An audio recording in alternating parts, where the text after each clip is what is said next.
দি আজাদ পডকাস্টে আপনাদের সকলকে স্বাগতম। আমি মনামি রায় আপনাদের সাথে আছি। আর আজকে আমার সাথে গেস্ট হিসেবে আছেন আব্দুল্লাহ আজাদ ভাইয়া। ভাইয়া কেমন আছেন? আমি ভালো আছি, তুমি কেমন আছো? আমিও বেশ ভালো আছি, তবে আমি এইটুকুতেই থাকি। এটা যদিও আমার কাজ না, এই কাজটা আপনি ভালো করতে পারবেন। আমি গানের মানুষ, গান নিয়ে থাকি। ওকে, অসংখ্য ধন্যবাদ। দর্শক, আপনাদের সবাইকে স্বাগত জানাচ্ছি এলবি প্রোডাকশনের কারিগরি সহযোগিতায় দি আজাদ পডকাস্ট। আর এই আজাদ পডকাস্ট মানে হলো মুক্ত আলোচনা। আমাদের এই মুক্ত আলোচনায় প্রত্যেকটি এপিসোডে একজন বিশেষ অতিথি আমাদের সাথে উপস্থিত থাকেন। আপনারা শুরুতে দেখেছেন আমাদের বিশেষ অতিথি বিশেষ গুণে গুণান্বিত। গান, উপস্থাপনা, আবৃত্তি, নৃত্য সব গুণে যিনি গুণান্বিত, আমাদের সাথে আছে মোনামি রায়। আমরা প্রথমেই তার মুখে তার পরিচয়টা একটু জানতে চাই। আমাদের অনুষ্ঠানের নিয়ম অনুযায়ী আমরা অতিথির মুখে আমাদের পরিচয়টা শুনে থাকি। আমরা প্রথমেই মোনামির কাছে জানতে চাই, মোনামি আসলে কে, তার বাসা কোথায়, সংক্ষিপ্ত পরিসরে তার পরিচয়টা জানতে চাই। আচ্ছা, নমস্কার, আমি মনামি রায়। আমি একজন এইচএসসি ক্যান্ডিডেট। আমার সামনে এইচএসসি পরীক্ষা, সবাই আমার জন্য আশীর্বাদ করবেন। আর আমার বাড়ি হচ্ছে ঠাকুরগাঁয়ে। এই তো। ঠাকুরগাঁয়ে তোমার বাসা। আচ্ছা, মানুষ কিন্তু কনফিউজড হয়ে যাবে যে আমরা প্রত্যেকটি এপিসোডে আমাদের অতিথিদেরকে আপনি করে বলি। আমি আসলে তোমাকে তুমি করে কেন বলছি, এটার উত্তরটা তোমার দেওয়া উচিত। কারণ আপনি আমাদের কলেজের সিনিয়র ভাইয়া। আচ্ছা, মানে আমরা ভাই বোন বসছি আজকে আলোচনা করতে, যার কারণে আসলে আমাদের এই যে ফর্মালিটিসটা যেটা থাকছে না। আমরা ছোট্ট কিছু গল্প করব। প্রথমেই বাসায় তোমার কে কে আছে এটা একটু জানতে চাই। বাসায় আমার বাবা, মা, আমি, বোন, আর আমরা জয়েন্ট ফ্যামিলি। আমার কাকু, কাকিমা, আরও ভাই বোন, আমার ঠাকুমা সবাই আছে। আচ্ছা, তুমি তো এখনো যেহেতু এইচএসসি পরীক্ষা দাওনি, উচ্চ মাধ্যমিকে পড়ছো, সামনে তোমার পরীক্ষা। হ্যাঁ। আহ, এই অল্প বয়সে তোমাকে আমরা দেখছি তুমি বেতারে গান করছো, বিভিন্ন গান অনুষ্ঠানে গিয়ে গান করছো, নৃত্য করছো। সব মিলিয়ে যদি বলি, আসলে গানের শুরুটা কই থেকে হয়েছিল তোমার, কোথা থেকে হলো এটা শুরুটা? আমার গানের শুরুটা হচ্ছে ব্রাহ্মণবাড়িয়া জেলার আখাউড়া থানায় শিল্পকলা একাডেমি থেকে। আমি ছোট থেকেই সেখানে মানুষ, সেখানেই আমার বেড়ে ওঠা। আমার বাবা মা হচ্ছে সংস্কৃতি মনা মানুষ। আমার বাবা গান গায়, তো সেখান থেকেই আমার এই ভালো লাগাটা কাজ করে। তো বাবা মা আমাকে সেখানে ভর্তি করিয়ে দেয়। তারপর সেখান থেকে আমার নাচ গান শেখা, আবৃত্তি শেখা, অভিনয়ও করা। তারপর আস্তে আস্তে ধীরে ধীরে পরিচিতি লাভ করা। এই তো। আচ্ছা, আমরা তোমার কাছে তো গান শুনবো আজকে, এটা তো নিশ্চয়ই গানের মানুষের কাছে আমরা গান তো শুনবোই। তাহলে বাবার চাকরির সুবাদে ব্রাহ্মণবাড়িয়ার আখাউড়া উপজেলা থাকা। ওইখানে থাকা। আচ্ছা, এই জন্য মানুষের মুখে একটা প্রশ্ন আছে, আমরা অনেককেই বলতে শুনেছি, ফেসবুকে তোমার কমেন্ট আসে যে তুমি আসলে কি বাঙালি নাকি পাহাড়ি? এইরকম একটা প্রশ্ন আসে তোমার ক্ষেত্রে, তুমি মনে হয় এটার উত্তরও দিয়েছো। আসলে তুমি কি বাঙালি না পাহাড়ি? না, আমি বাঙালি। আচ্ছা, এই গল্পটা একটু জানতে চাই, কেন তোমাকে আসলে পাহাড়ি বলে আখ্যায়িত করা হচ্ছে? এটা আমার শুনতে বেশ ভালোই লাগে যে আমার এই মিক্সড চেহারার জন্য অনেকেই অনেক কিছু বলে আমাকে। আমার পাহাড়িদের বেশ ভালো লাগে, তো যখন কেউ আমাকে পাহাড়ি বলে তো তখন তো আমার বেশ ভালোই লাগে। তবে হ্যাঁ, আমি পাহাড়ি নই, আমি বাংলাদেশে বসবাস করি। আমি একজন বাঙালি। আমার বাড়ি উত্তরের জেলা ঠাকুরগাঁয়ে। আমি ঠাকুরগাঁয়ের মানুষ, এখানেই আমার বেড়ে ওঠা। আমার বাবা মা এখানকার স্থানীয় এবং আমিও এখানকার স্থানীয় মানুষ। এই তো। আচ্ছা, ছোটবেলা থেকে কি তোমার গান গাওয়াটা শুরু হয়েছিল? গানের যাত্রাটা তো আমরা শুনলাম যে ব্রাহ্মণবাড়িয়ার যে শিল্পকলা একাডেমি সেখান থেকে। আর ঠাকুরগাঁওয়ে আসার পর এই গানটাকে কি নিয়মিত চর্চা করা হয়, বা নিয়মিত কি চর্চার মধ্য দিয়ে গানের সাথে থাকা, নাকি হুট করে গানে আসা? না, আমার গানে হুট করে আসা না। আমি গানের সাথে ছোট থেকেই জড়িত। যখন আমি ক্লাস 1-এ পড়তাম তখন থেকে আমি গান শিখতাম, তখন থেকে আমি এসবের সাথে জড়িত। তারপর ঠাকুরগাঁয়ে আসার পর ঠাকুরগাঁয়ে আমি আবার নতুন করে সব কিছু শুরু করি, যেহেতু আমার কাছে তখন ঠাকুরগাঁ নতুন। যেহেতু আমি ছোট থেকেই বাইরে ছিলাম, তো তারপর হুট করে যখন ঠাকুরগাঁয়ে আসি তখন আমার কাছে ঠাকুরগাঁও শহরটা অনেক নতুন মনে হচ্ছিল। নতুন মানুষজন, সব কিছু নতুন। তো নতুনভাবে আমি সব কিছু শুরু করি। ঠাকুরগাঁও শিল্পকলা একাডেমিতে ভর্তি হই। এখানে আমি নাচ গান করা শুরু করি। তারপর এখানেই আস্তে আস্তে প্রোগ্রাম করি, যে কোনো সরকারি কম্পিটিশন করি। মোটামুটি সবখানেই ভালো একটা ফলাফলের মধ্যে দিয়ে এই জায়গায় আমি আজকে আসতে পেরেছি আর কি। আচ্ছা, তোমার প্রথম যে স্টেজ পারফরমেন্স, এটার অভিজ্ঞতা জানতে চাই, কেমন ছিল এটা, অভিজ্ঞতাটা কেমন? প্রথম স্টেজ পারফরমেন্সের অভিজ্ঞতা, তখন তো যদিও আমি ছোট ছিলাম, ক্লাস 1-এই মনে করেন যখন আমি গান শিখতাম তখনই আমি স্টেজ পারফর্ম করার সুযোগ পেয়েছিলাম। তো তখন ওই মুহূর্তটা, যেহেতু ছোট ছিলাম, অত কিছু তো আর ভালো করে মনে নেই। তবে হ্যাঁ, তখন নিজের মধ্যে একটা ভয় কাজ করতো, একটা দ্বিধা কাজ করতো, কি করব না করব, হয়তো আমি ভুল করে ফেলবো, এইরকম কিছুটা আর কি। এরকম কিছু, তার মানে শুরু থেকে অনেক ছোটবেলা থেকেই মূলত এই যাত্রাটা শুরু হয়। হ্যাঁ। কোন ধরনের গান মোনামি পছন্দ করে বেশি গাইতে শুনতে? আমি মূলত লোকগান গাইতে পছন্দ করি, লোকগান, লালন গান আর মাঝে মধ্যে আমার ব্যান্ড টাইপের কিছু গান করা হয়ে থাকে আর কি। যখন আমি স্টেজ পারফরমেন্স করি তখন আমার ব্যান্ড টাইপের গান কিছু করা হয়, তবে নর্মালি আমি লোকগান আর লালন গান গাইতে বেশি পছন্দ করি। আচ্ছা, মোনামির কি এখন এমন কখনো মনে হয়েছিল যে আমি আর গান গাইবো না, গান ছেড়ে দিব? না, এই চিন্তাটা আমার মাথার মধ্যেও আসে নাই। আর আমি যদি এই চিন্তাটা আমি আনতেও চাই না যে মনামি যে এই মানুষটা এই সবের সাথে ছোট থেকে জড়িত, সে এই সব ছেড়ে কিভাবে থাকবে? আমার পক্ষে থাকাটা খুবই কষ্টকর, আমি পারবোই না থাকতে। মানে এটা একটা নেশা হয়ে গেছে আমার মনে কাছে, হ্যাঁ, এটা আমার কাছে নেশা। হয়তো অনেকেই মনে করে যে মনামি তো প্রোগ্রাম করে বেড়ায়, এটা করে সেটা করে, হয়তো তার এটা পেশা। তবে আমি বলবো যে এটা আমার পেশা নয়, এটা আমার নেশা। আচ্ছা, মানুষ অনেকেই বলে যে আমার বাবা মাকে বলে যে ও তো মেয়ে মানুষ, ওকে গান নাচ শিখিয়ে কি হবে, বড় হয়ে কী বা করতে পারবে, আসলে অযথা পড়ালেখা নিয়েই থাকুক। তবে আমার বাবা মা আমাকে ছোট থেকে ফুল সাপোর্ট দিয়ে আসছে যে না, তোমাকে কিছু করতে হবে। হ্যাঁ, তুমি তোমার পড়ালেখা করো, পড়ালেখার পাশাপাশি তুমি তোমার এই নাচ গানটাকে তুমি ধরে রাখো। হয়তো আমি ভবিষ্যতে এটাকে পেশা হিসেবে নিব না, তবে এটাকে আমি নেশা হিসেবে রাখতে চাই।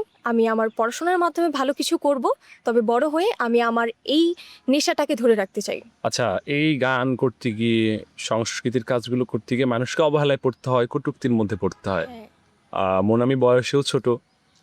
মোনামি কি আসলে এমন কোনো পরিস্থিতিতে পড়েছিল কিনা যে তাকে অবহেলার শিকার হতে হয়েছে, মানুষ কটূক্তি করেছে, মনে আঘাত লেগেছে, এরকম কোনো ঘটনা আছে কিনা মোনামি? হ্যাঁ, এরকম স্মৃতি তো অনেক আছে, যেহেতু সবচাইতে মনে পড়ে কোনটা, যেটা মনে পড়ে আর কি, যে আমাকে এটা বলেছিল, এটা আমার সবসময় মনে পড়ে, এমন কিছু আছে? হ্যাঁ, এমন অনেকেই বলেছে যে তার দ্বারা কিচ্ছু হবে না, সে গান গাইতে পারে না, নাচতে পারে না, খালি খালি ভাব দেখায়, এটা সেটা করে। তারপর কোনো কম্পিটিশনে আমাকে ইচ্ছা করে মনে করেন যে ফার্স্ট করে দেওয়া হয় নাই, এইরকম অনেক স্মৃতি আছে, সেগুলো আমি আর বলতে চাই না। তবে হ্যাঁ, আমি যেহেতু ছোট থেকেই, যদিও ছোট মানুষ, তবুও যে ছোট থেকে আমি এইখানে অবধি আসতে পেরেছি, এই সময়টাতে আমার অনেক বাধা বিপত্তির সম্মুখীন হতে হয়েছে। আচ্ছা, তোমার নিঃসন্দেহে তোমার এখন 1,00,000 পরিবারের একটা প্ল্যাটফর্ম আছে যেখানে মানুষ তোমাকে ফলো করে, 1,00,000 মানুষ। এই এই 1,00,000 ফলোয়ার হওয়া পর্যন্ত তোমার আসলে কোন ত্যাগগুলো তোমাকে এখানে নিয়ে এসেছে বলে তুমি মনে করো? ত্যাগের কারণগুলো বা সফলতার পেছনের কারণ কি? আসলে মানুষ আমাকে মনে করে আমি হয়তো কন্টেন্ট ক্রিয়েটর, তবে না, আমি একজন আর্টিস্ট। আমার এই আর্টটাকে আমি ফেসবুকের মাধ্যমে সবার মাঝে তুলে ধরতে চাই, এই জন্য আমার মূলত পেজটা খোলার আমার 4 বছর হয়ে যাচ্ছে। এটা আমার 4 বছরের একটা পরিশ্রম। হয়তো অনেকেই মনে করে যে টাকার জন্য মানুষ কত কিছুই না করে, তবে আমি এইসব টাকার কথা চিন্তাও করি না। আমি গান করি, নাচ করি, সেটাই ফেসবুকে তুলে ধরি। আর সবচেয়ে ত্যাগ বলতে, হ্যাঁ, অনেকেই অনেক কথা বলে, পিছনে মানুষ তো অনেক কথা বলে, তবে সেইখান থেকে আমি শিখে আজকে এতদূর পর্যন্ত আসছি। আর এই তো এগুলোই। আগামী 10 বছর পর মোনামি নিজেকে কোথায় দেখতে চায়? আগামী 10 বছর পর মনামি নিজেকে প্রতিষ্ঠিত একজন মেয়ে হিসেবে দেখতে চাই। বাবা মার যাতে মুখ উজ্জ্বল করতে পারে, আমি নিজের জায়গায় যেন প্রতিষ্ঠিত হতে পারি, আমি ভালো কিছু করতে পারি, আর পাশাপাশি আমার এই নাচ গানটাকে বা আমার এই নেশাটাকে আমি ধরে রাখতে চাই। আর জীবনের সবচাইতে বড় আফসোস কি, যে এটা করতে পারলাম না, কেন এটা করতে পারলাম না, এমন কোনো আফসোস কি আছে? না, আমার জীবনে তেমন কোনো আফসোস নাই। আফসোস নাই। আচ্ছা, আমরা তো অনেক গল্প করলাম, আমরা মোনামির কাছে তো গান শুনবো না, এটা তো হবে না। একজন শিল্পীর সাথে থাকবো কিন্তু গান শুনবো না, তা কি করে হয়? আমরা এই পর্যায়ে মোনামির কাছে তার পছন্দের একটি গান শুনতে চাই। মোনামি, তোমার পছন্দের একটি গান আমরা দর্শকদের উদ্দেশ্যে শুনতে চাই। আচ্ছা, আমার তো অনেক পছন্দের গান আছে, তবে কমেন্টে একজন ভাইয়া আমার কাছে একটা গান শুনতে চেয়েছিল, সেই গানটাই গাই। সখী গো আমার মন ভালা না গানটি আমার মন শুনতে ভালো না। চেয়েছে। হ্যাঁ। আখ খেতে ছাগল বন্দি, জলে বন্দি মাছ, আখ খেতে ছাগল বন্দি, জলে বন্দি মাছ, আর নারীর কাছে পুরুষ বন্দি, ঘুরায় 12 মাস। সখী গো, ওই আমার মন ভালা না, কালার সনে পিরিতে কইরা, সুখ পাইলাম না। সখী গো, ওই আমার মন ভালা না। সখী গো, আমার মন ভালা না। অসংখ্য ধন্যবাদ। আমরা গান আরও শুনবো, আমাদের দর্শকরা অনেক গান শুনতে চেয়েছে তোমার কাছে। এই গানের পাশাপাশি আমরা তোমার একটা ফেসবুকে ফটো কার্ড আমরা দিয়েছিলাম, যে ফটো কার্ডের মাধ্যমে আমরা আমাদের যারা ভিউয়ার্স আছে, দর্শক আছে, তাদেরকে তোমার সম্পর্কে প্রশ্ন করতে বলেছিলাম জানার জন্য। দর্শক আপনারা সকলেই জানেন আমাদের দি আজাদ পডকাস্টে কি আমরা প্রথমেই যে কোনো অতিথির একটা ফটো কার্ড দিয়ে থাকি। এই ফটো কার্ডে আপনাদের যে প্রশ্নগুলো, এই প্রশ্নগুলো আমরা আপনাদের হয়ে আপনাদের পছন্দের যে অতিথি তাকে করে থাকি।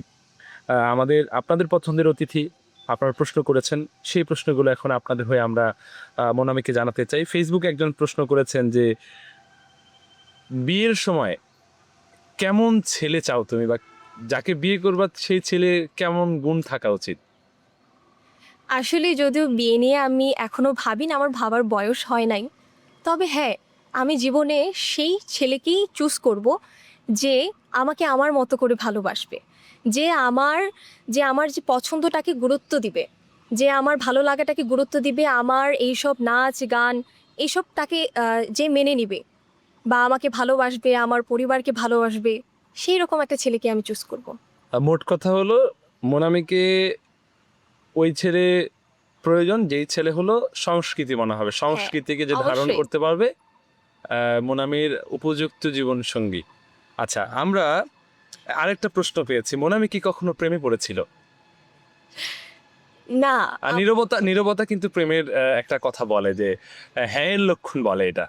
না। আমরা কি ধরে নেব যে মোনামি প্রেমে পড়েছিল কিন্তু সে উত্তর দিতে চাচ্ছে না? না না না, আমি নীরব থাকবো না, আমি উত্তর দিচ্ছি। আচ্ছা, আমার আমি যেহেতু মেয়ে মানুষ, আর তার উপর যেহেতু আমাকে দুই একজন মানুষ চেনে, তো এই কারণে আমার প্রস্তাব জীবনে অনেক পেয়েছি।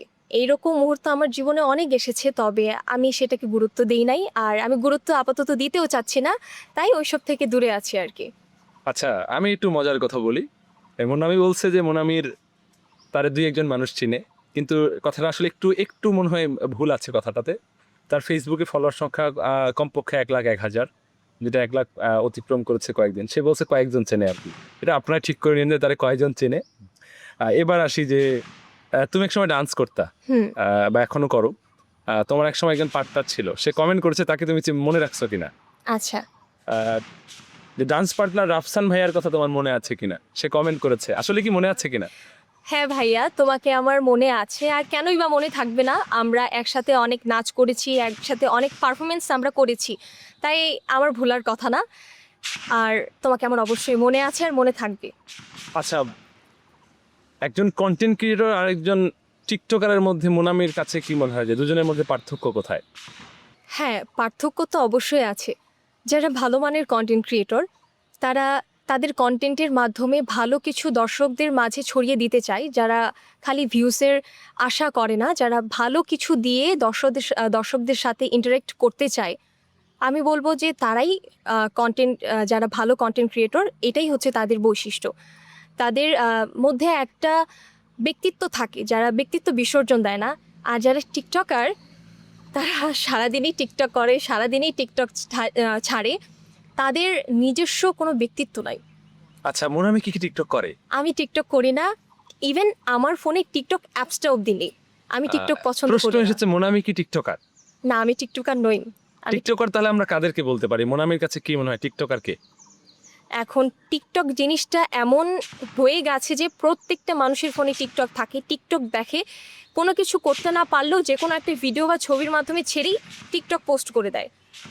আসলে আমার কাছে টিকটক জিনিসটা একটু ছাপড়ি মনে হয়। ছাত্রী মনে হয়। আমি এটাকে এত মূল্য বা গুরুত্ব দিই না, আমার কাছে ভালো লাগে না। এখন অন্যদের কাছে ভালো লাগতে পারে, আমি অন্যদের পছন্দটাকে খারাপ মনে করব না, এটা সবার ব্যক্তিগত পছন্দ, তবে আমার কাছে এটা ভালো লাগে না। আচ্ছা, মোনামি কি ভিউজ ব্যবসা করে? না, আমি ভিউস ব্যবসা করি না। তাহলে মোনামি আসলে ফেসবুকে করেটা কি? তার 1,00,000 ফলোয়ার কেমনে হলো? এখন বর্তমানে এমনও কন্টেন্ট ক্রিয়েটর আছে যারা 2 দিনের মধ্যে ফেসবুক পেজ ওপেন করে লাখ লাখ ফলোয়ার্স গেইন করতেছে। কিন্তু আমি যদি সেদিক দিয়ে দেখি, আমার 1,00,000 হতে প্রায় 4 বছর লাগলো। আমি যদি ভিউসের ব্যবসা করতাম তাহলে হয়তো এতদিন আমি পেজের সাথে জড়িতই থাকতাম না, বা এত আশা নিয়ে থাকতাম না। আমি কন্টেন্ট ক্রিয়েটর বলতে আমি যেহেতু নাচ গান করি, আমি আমার কন্টেন্টের মাধ্যমে সেগুলোই ফলোয়ার্সদের দিতে চাই বা আমার দর্শকদের দিতে চাই, যাতে আমার প্রতিভাটা একটু একটু এত মানুষ যেন দেখে বা চেনে বা জানে, এইটুকুই। আমি ভিউসের ব্যবসা তোমার করি না। কাছে কি মনে হয় যে ঠাকুরগাঁয়ের সংস্কৃতিটাকে তুমি পরিবর্তন করতে চাও কিনা, বা সামনের দিকে ঠাকুরগাঁয়ের যে সংস্কৃতিটা, এই সংস্কৃতিকে আরো কোথায় নিয়ে যাওয়া উচিত, বা কি দরকার ঠাকুরগাঁয়ের সংস্কৃতির জন্য, কি মনে হয় তোমার কাছে? এখন আমি যেহেতু ছোট মানুষ, আমার একার পক্ষে তো ঠাকুরগাঁয়ের সংস্কৃতিটাকে বদলানো সম্ভব না। তবে আমাদের ঠাকুরগাঁয়ে যদিও অলরেডি অনেক জ্ঞানীগুণী মানুষ আছেন, তবে আমি মনে করি যে ঠাকুরগাঁয়ের মানুষকে আরও বেশি সংস্কৃতি মনা হতে হবে। আমাদের ঠাকুরগাঁয়ের খুব কম মানুষ সংস্কৃতি মনা, বিশেষ করে শহরে যারা আছে তারা তো আছেনই, তবে গ্রামে যারা বাস করেন তারা অনেকেই এটা পছন্দ করেন না। তারা গান নাচ এইসব বিষয়টাকে কেমন করে যেন দেখেন।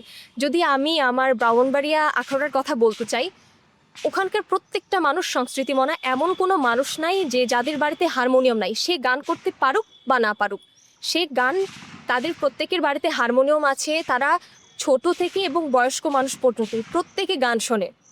তো সেই দিক থেকে যদি আমি ঠাকুরগাঁয়ের কথা দেখতে চাই, আমাদের ঠাকুরগাঁয়ের মানুষ সংস্কৃতি মনা না, এবং অনেকেই বিষয়টাকে খারাপ চোখে দেখে। তো তবে আমি বলবো যে দৃষ্টিভঙ্গি বদলানো উচিত। আমি যেহেতু ছোট মানুষ, আমার মতো আরও অনেক ভালো শিল্পী আছে, তাদের বলবো যে এই বিষয়টা নিয়ে একটু কাজ করা উচিত। আচ্ছা, আমরা যে অনেক কিছু শুনলাম, আমরা কি একটা গান শুনেই থাকবো, নাকি আরো গান শুনবো মোনামির কাছে?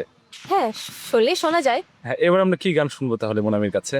আচ্ছা, এবার আমি একটা লালন করতে চাই। কেউ মালা কেউ তাজবি গলে, তাইতে কি জাত ভিন্ন বলে। কেউ মালা কেউ তাজবি গলে, তাইতে কি জাত ভিন্ন বলে। আশা কিংবা যাওয়ার কালে, আশা কিংবা যাওয়ার কালে, জাতের চিহ্ন রয় কারে। সব লোকে কয় লালন কি জাত সংসারে, সব লোকে কয় লালন কি জাত সংসারে। লালন বলে জাতের কি রূপ, লালন বলে জাতের কি রূপ, দেখলাম না এই নজরে। সব লোকে কয় লালন কি জাত সংসারে, সব লোকে কয় লালন কি জাত সংসারে। খুবই সুন্দর, ধন্যবাদ। আমরা আরো একটু জানতে চাই, একজন শিল্পীর কাছে সবচাইতে গুরুত্বপূর্ণ বিষয় কয়টি? যেমন হচ্ছে একজন সঙ্গীত শিল্পী গান গেতে যখন গানটা পরিবেশন করে, একজন ভালো গান গাওয়ার জন্য একজন শিল্পীর কোন জিনিসগুলোর প্রতি গুরুত্ব দেওয়া উচিত বলে মনে করো তুমি? আমার কাছে গান হচ্ছে মনের খোরাক। গানের সাথে যদি আমার মনের মিল না থাকে, সেই গানের অর্থটা যদি আমি না বুঝতে পারি, যদি না বুঝে এখন একটা গান গেয়ে ফেলি, সেই গানটা বোধহয় অর্থমূলক হয় না, সেই গানটা শুনতে ভালো লাগে না। তো আমি সবসময় চেষ্টা করি, আমি যেই ফর্মেরই গান গাই সেই গানের ভিতরে গিয়ে গানটাকে ফিল করার চেষ্টা করি। গানটা যাতে আমার অন্তর থেকে বের হয়, যাতে আমি গান গেয়ে স্বাচ্ছন্দ্য বোধ করি এবং আমার গানটা আমি দর্শকদের মাঝে ছড়িয়ে দিতে পারি। তো আমি বলবো যে আগে গানের সাথে নিজের ইন্টারেক্ট করা প্রয়োজন। আচ্ছা, এখানে আমি একটা ছোট্ট বিষয় যুক্ত করি তোমার সাথে, সেটা হচ্ছে যে গান গাওয়ার ক্ষেত্রে উচ্চারণটা কেমন গুরুত্বপূর্ণ, গান এটা গাওয়ার নিয়ে তুমি কি বলবা আসলে? গান গাওয়ার ক্ষেত্রে অবশ্যই উচ্চারণটা অনেক গুরুত্বপূর্ণ আচ্ছা, একটা তুমি বিষয়। তো তোমার উচ্চারণ তো বেশ ভালো মোটামুটি। হ্যাঁ, মোটামুটি প্রমিত বলা যায়। উচ্চারণে তুমি কথা বলার চেষ্টা করো, আমি দেখেছি। হ্যাঁ। তো এই প্রমিত উচ্চারণ কি কোথাও শিখছো, নাকি নিজে নিজে হয়ে গেছে এটা? না, আমি কোথাও শিখি নাই। আমি ছোট থেকেই এভাবে কথা বলি, আর আমার বাবা মা হচ্ছে মূলত আমার ইন্সপিরেশন। আমার বাবা মা মূলত আমাদের সাথে এইভাবেই কথা বলেন ছোট থেকেই। তো তারপর এইভাবেই আমি কথা বলতে বলতে অভ্যস্ত। এখন হয়তো অনেকেই আমার ভিডিওতে দেখে হাসতে পারে যে আমি ঠাকুরগাঁয়ের মানুষ, ঠাকুরগাঁয়ের আমাদের নিজস্ব একটা আঞ্চলিক ভাষা আছে, আমি সেই ভাষায় কথা বলতে পারি না। পারো না? আমি এই প্রশ্নটাই করতে চেয়েছিলাম যে আমি পারি মোনামিকে না। ঠাকুরগাঁয়ের ভাষায় কথা বলতে পারে কিনা, এখন হয়তো বুঝতে পারো কিনা ঠাকুরগাঁয়ের ভাষা যারা কথা হ্যাঁ, বলে, আমি বুঝতে পারো কিনা? বুঝতে পারি, তবে আমি বলতে পারি না, বলতে গেলে আটকে যাই। হয়তো চাইলেই আমি আয়ত্ত করতে পারবো, কিন্তু আমার দুই মধ্যে একটা কিছু বলো, কি কি বলতে পারো? না, আমার দ্বারা এটা হবেই না। এটা হবে না, ছোটবেলা থেকে যেহেতু এখন বলতে পারে যে মনামি হয়তো ঠাকুরগাঁয়ের আঞ্চলিক ভাষাটাকে অপমান করতেছে কিংবা সেটাকে ছোট করে দেখছে। আমার কাছে এটা কখনোই এরকম কোনো কিছু মনে হচ্ছে না। আঞ্চলিক ভাষা আছে, আমি জানি। আমাদের ভাওয়াইয়া গান যেটা হয় সব তো আঞ্চলিক ভাষাতেই হয়। আমি ভাওয়াইয়া গানও এই কারণে গাইতে পারি না, আমার আঞ্চলিক ভাষা তেমন জানা নাই। তবে হ্যাঁ, আমি ছোট থেকেই শুদ্ধ ভাষাতেই কথা বলি, যেহেতু বাইরে মানুষ, তো সবার সাথে কথা বলতে গেলে ওই এই শুদ্ধ ভাষাতেই কথা বলতে প্রমিত হয়। ভাষাটাকে বেশি গুরুত্ব দেয়, আর বাংলাদেশে তো সবাই প্রমিত ভাষায় কথা বলেন না, আঞ্চলিকতা টানটা থেকে যায়। আচ্ছা, আমরা একটু জানতে চাই মনামি কি নজরুল সঙ্গীত পারে কিনা বা করে কিনা? নজরুল, রবীন্দ্র, আচ্ছা, দেশ। আমাদের পছন্দের একটা গান আছে আমাদের পুরো টিমের, সেটা হচ্ছে শুকনো পাতার নূপুর পায়ে।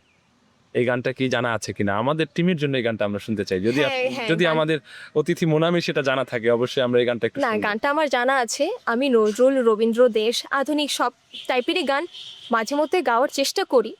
হয়তো একজন শিল্পী কখনোই সব ধরনের গান গাইতে পারেন না, এটা সম্ভবই না। সম্ভবই না। তাই আমার যদিও সেটা বেসিক না, তবে আমি মাঝে মধ্যে গাই আর কি, গাওয়ার চেষ্টা করি যেহেতু। মনের খোরাক মেটানোর জন্য গাওয়া হয় আর কি। তাহলে আমরা ওই গানটা একটু শুনে আসতে চাই। আচ্ছা। কাশ- শুকনো পাতার নূপুর পায়, নাচিছে ঘূর্ণি বায়, জল তরঙ্গে ঝিলমিল ঝিলমিল ঢেউ তুলে সে যায়, জল তরঙ্গে ঝিলমিল ঝিলমিল ঢেউ তুলে সে যায়। শুকনো পাতার নূপুর পায়, নাচিছে ঘূর্ণি বায়, জল তরঙ্গে ঝিলমিল ঝিলমিল ঢেউ তুলে সে যায়, জল তরঙ্গে ঝিলমিল ঝিলমিল ঢেউ তুলে সে যায়। অসংখ্য ধন্যবাদ। আমরা অনেক কথা বললাম, অনেক গান শুনলাম। পরিশেষে মোনামির জন্য শুভকামনা জানাতে চাই। আর দর্শকদের উদ্দেশ্যে যদি মোনামি কিছু বলতে চায়, আমরা মোনামিকে রিকোয়েস্ট করব তুমি আমাদের এই ক্যামেরার দিকে তাকিয়ে তোমার দর্শকদের উদ্দেশ্যে, আমাদের দর্শকদের উদ্দেশ্যে কিছু বলতে চাইলে প্লিজ। আচ্ছা, আজকের অনুষ্ঠানটা আমাদের এত ধৈর্য সহকারে দেখার জন্য আপনাদের সকলকে জানাই ধন্যবাদ। আমি মনামি, আমি ছোট মানুষ, নিজেকে অনেক বড় কিছু আমি মনে করি না। আমি এখনও শিখছি, শিখে যাব, আর শেখার কোনো শেষ নেই। আমি যেহেতু ফেসবুকে মাঝে মধ্যে অনেক ভিডিওই পোস্ট করি, হয়তো আমি অনেক কিছু ভুল বলে থাকি, অনেক কিছু ভুল করেও থাকি। একজন ছোট মানুষ হিসেবে আমাকে আমার সেই ভুলগুলো ক্ষমা সুন্দর দৃষ্টিতে দেখবেন, আর আমার ভুলগুলো ধরিয়ে দেওয়ার চেষ্টা করবেন, যাতে আমার এইরকম ভুল আর পরবর্তীতে না হয়। আর আচ্ছা, আমি একটা ভুল ধরাই দিই, তোমার হ্যাঁ। সামনে পরীক্ষার জন্য দোয়া চাইনি আর কি। তুমি যেটা বলবো না আমি তোমার বলে দিলাম। হ্যাঁ, তা তো অবশ্যই। আমি একজন এইচএসসি পরীক্ষার্থী, আমার সামনে পরীক্ষা। আমার জন্য সবাই আশীর্বাদ করবেন, যাতে আমি পরীক্ষায় একটা ভালো ফলাফল করতে পারি। পরীক্ষায় ভালো ফলাফল করা এটা আমার কাছে অনেক চ্যালেঞ্জিং একটা বিষয়। কেননা অনেকেই মনে করে যে হ্যাঁ, মনামি তো সারাদিন খালি এইসবই করে বেড়ায়, সে পড়াশোনা করে কখন, বা সে কি পড়াশোনায় আদৌ ভালো করতে পারবে? তবে আমি বলতে চাই যে আমি ছোট থেকেই যেহেতু আমার নাচ, গান, পড়ালেখার সমতালে আমি চালিয়ে এসেছি, তাই ভবিষ্যতে এই কাজটাই আমি করতে চাই। আমি বাদ দিয়ে দিব না, আমার পক্ষে বাদ দেওয়া সম্ভব না। তবে আমি এটা দেখাতে চাই যে যে যে রাধে সে চুলো বাঁধে, সে একজন মানুষ সব কিছুই করতে পারে, সব কিছু মেনটেন করে সে চলতে পারে। তবে হ্যাঁ, আমি আমার নাচ গানটাকে চালিয়ে নিয়েই, মানে সাথে রেখে আমি আমার পড়াশোনাটাকে সামনে এগিয়ে নিয়ে যেতে চাই, এই তো। অসংখ্য ধন্যবাদ জানাই আমি মোনামিকে, সে আমাদেরকে সময় দিয়েছে, বিশেষ করে তার মূল্যবান সময় দেওয়ার জন্য কৃতজ্ঞতা আমাদের পুরো টিমের পক্ষ থেকে। আপনারা দেখছেন দি আজাদ পডকাস্ট। আজাদ পডকাস্ট মানেই হলো মুক্ত আলোচনা, আর এই মুক্ত আলোচনায় আপনাদেরকে আমরা একজন বিশেষ অতিথির সাথে পরিচয় করিয়ে থাকি। আজও আমাদের সাথে একজন বিশেষ অতিথি ছিলেন, আপনারা শুনলেন তার কথা, শুনলেন তার গান, তার জার্নির কথা। পরবর্তী এপিসোডে নতুন একজন অতিথির সাথে আবারও পরিচয় করাবো। ততক্ষণ আমাদের সাথে থাকার জন্য ধন্যবাদ। আর এতক্ষণ আমাদের সাথে ছিলেন এলবি প্রোডাকশন কারিগরি সহযোগিতায়, এবং আমাদের সাথে সার্বিক সহযোগিতা ছিল লিটন বর্মন, তপুদা সহ সবাইকে ধন্যবাদ। এবং আপনাদের সাথে আমি ছিলাম আব্দুল্লাহ আজাদ। সবাইকে অসংখ্য ধন্যবাদ এবং পরবর্তী এপিসোড দেখার আমন্ত্রণ জানিয়ে আজকের মতো এখানে শেষ করছি। আল্লাহ হাফেজ।